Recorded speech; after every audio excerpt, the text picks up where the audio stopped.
Salut à toi et bienvenue pour une nouvelle vidéo d'Immersion Trail. J'espère que tu vas bien, que tu as la forme. Ce soir, on se retrouve pour une nouvelle vidéo pour parler des deux piliers qui sont encore trop méconnus ou pas assez mis en avant et qui pourtant te permettront de réussir ton prochain ultra.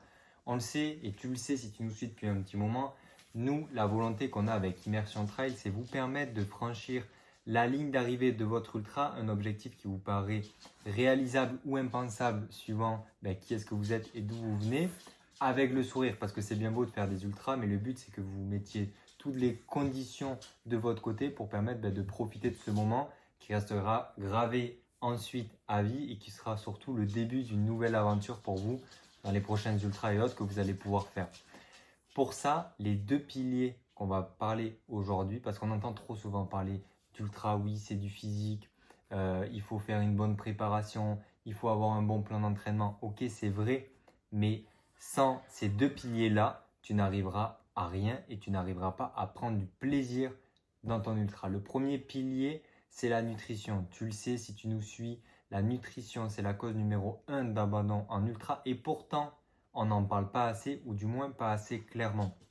On ne vous donne pas les mécanismes de compréhension de qu'est-ce que c'est réellement la nutrition en ultra, qu'est-ce qu'il faut mettre en place. On vous parle de glucides par heure, on vous parle de boissons d'effort, de choses à prendre ou ne pas prendre, de choses à privilégier, il faut piquer sur les ravitaillements ou pas. Bref, on entend de tout et n'importe quoi, mais au final, on ne sait pas réellement ce qu'on doit faire, on ne sait pas réellement ce qu'on doit mettre en place à l'entraînement et on ne sait pas réellement la stratégie ou les choses qu'on va devoir mettre en place pendant notre course.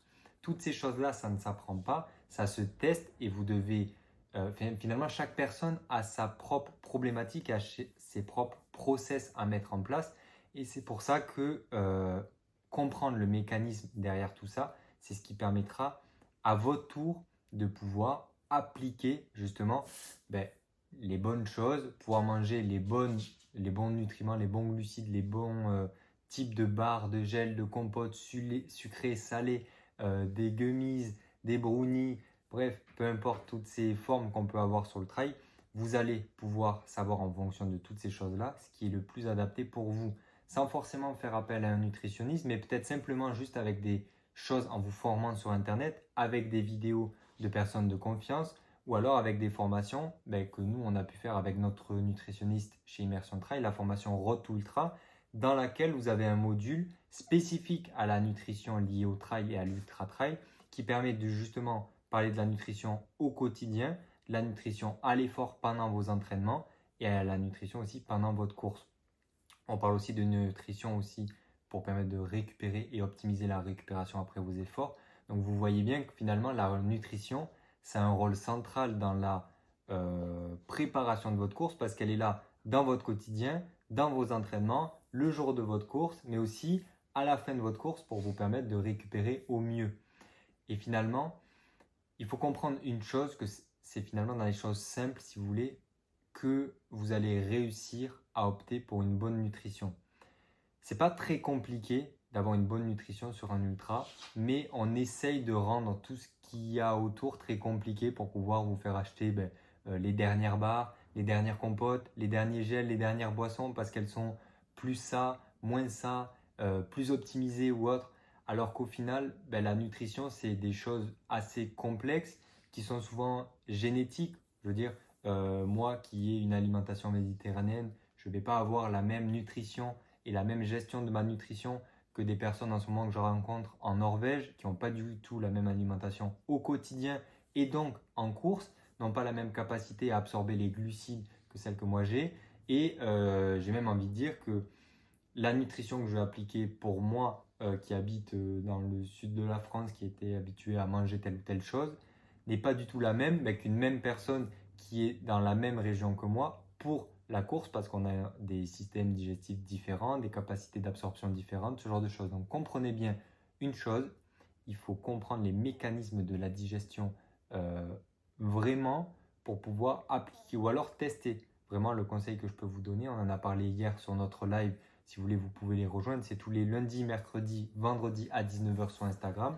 On a parlé justement de la nutrition à un moment pendant ce live et je disais il faut pouvoir tester des échantillons un peu de toutes les barres, sucrées, salées, des compotes, des purées, des gummies, des boissons d'effort. Et c'est en faisant justement des sorties longues où vous allez tester ces choses-là, apprendre à ingérer un petit peu plus, apprendre à savoir ce qui vous plaît ou pas à partir de combien d'heures, que petit à petit, vous allez être en capacité de mettre en place une stratégie nutritionnelle. Et il faut bien comprendre une chose, c'est qu'une stratégie nutritionnelle à un moment donné ne va pas être la même tout du long de vos ultras au fur et à mesure des années. Moi, je veux dire, ma stratégie nutritionnelle a évolué. C'est pas pour autant que celle que je mettais en place il y a 3 ans était mauvaise. C'est juste que là, au fur et à mesure, j'évolue. Les choses que je suis en capacité aussi d'absorber, de prendre, passent plus ou moins bien. Ça dépend aussi des météos, de l'altitude où est-ce que je fais ma course. Bref, de tellement de facteurs que finalement, c'est l'expérience et toutes ces choses-là, l'expérience et la formation qui vous permettront d'être meilleur sur ce sujet. Le deuxième pilier, c'est le mental. C'est peut-être celui dont on entend le plus parler et pour lequel on ne voit pas concrètement ce qu'il faut mettre en place. C'est-à-dire que quand on va parler d'ultra à une personne, vous allez beaucoup entendre, oui, ça va être mental, ça va être, je sais pas, 50% les jambes, 50% la tête. On entend beaucoup toutes ces choses-là sans pour autant réellement qu'il y ait des personnes qui s'initient à la préparation mentale, vous donnent des conseils concrets à la préparation mentale parce qu'on se dit que c'est secondaire. Alors que pourtant, on a énormément de personnes qui nous disent que ouais, il faut avoir un gros mental pour pouvoir réussir un ultra. Et nous, on se dit, je vais travailler mon mental en allant faire un plan d'entraînement rigoureux, en sortant et en me dépassant sur chaque sortie, en mettant en place ces choses-là. C'est déjà un bon point, mais ça représente 5% de ce que pourrait être la préparation mentale concrètement. C'est comme si vous me disiez, je sais pas, je m'entraîne à faire un ultra et je fais des sorties classiques d'1 heure, quoi. Enfin, vous voyez 5% de ce que pourrait être votre préparation mentale parce qu'il y a tellement d'outils, tellement de choses que vous pouvez mettre en place sans nécessairement au départ faire appel à un préparateur mental. Là encore une fois, on a un module dédié dans la formation Road Ultra. Notre but, c'est d'avoir une vision à 360 degrés. Et si vous voulez vous initier à ces sujets-là, la formation est faite pour vous. En plus, elle est accessible à vie. Donc, que vous faites un ultra maintenant ou pas, c'est des choses qui vont vous servir et sur lesquelles vous allez pouvoir revenir parce qu'encore une fois, c'est des choses qui évoluent et vous n'avez pas du coup là la nécessité, spécialement au départ, de prendre un préparateur mental pour pouvoir répondre à ces sujets spécifiques. Donc, formez-vous aussi sur ces sujets-là parce que des coups durs, des moments difficiles pendant votre prépa, pendant votre course, vous allez en avoir. Et en fait, toutes les choses que vous allez pouvoir apprendre à surmonter de la bonne façon et pas foncer tête baissée. Parce qu'en fait, quand on fonce tête baissée, par exemple, parce que c'est un certain type de personnes qui ont un petit peu ce profil-là, pas tout le monde, quand on fonce tête baissée, ça va passer une fois ou deux, mais à un moment, on va abandonner, on va pas comprendre pourquoi, et puis on va se trouver des excuses ou on va s'auto-flageller, et c'est pas la bonne façon de réussir à long terme.